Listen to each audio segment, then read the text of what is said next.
So magandang hapon mga idol. O tingnan nyo po, kakapitas lang po namin pero kita na po natin ang sobrang rami na hinog. Yun mga idol, yun o, yun o.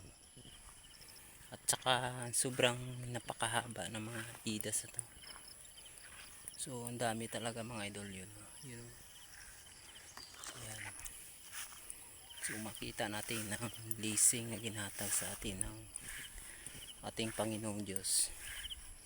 So kapag tayo ay nagsisipag man lamang, ay talagang hindi tayo pabayaan ng ating Ginoo or Diyos na may kapal kapangyarihan sa ating buhay mga idol.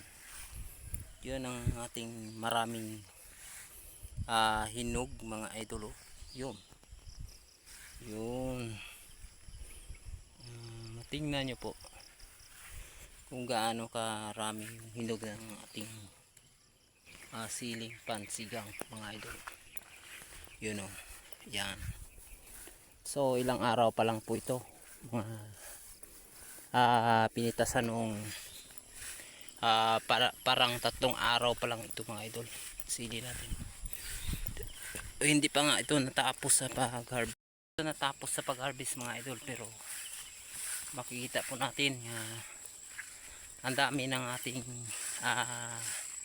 blessing ng ating Panginoon na binigay, halos hindi maubos mga idol.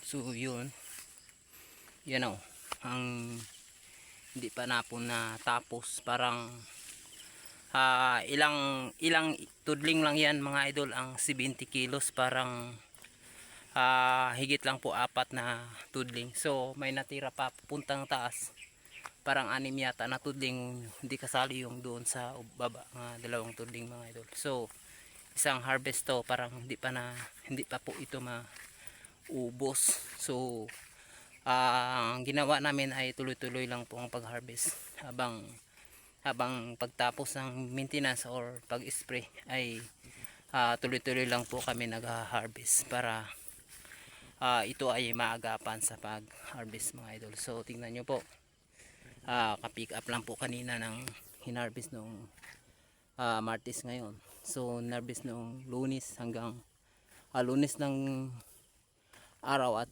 Lunes ng gabi. Yun mga idol, ang hinarvest mo kanina, pick up yun. Sa sunod naman ay Friday. So bukas ng umaga, Miyerkules ng madaling araw ay mag-umpisa na po pag-harvest para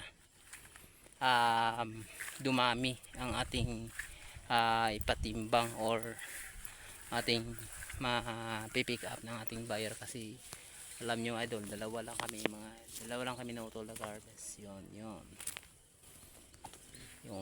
So thank you very much and God bless. Bless my farm.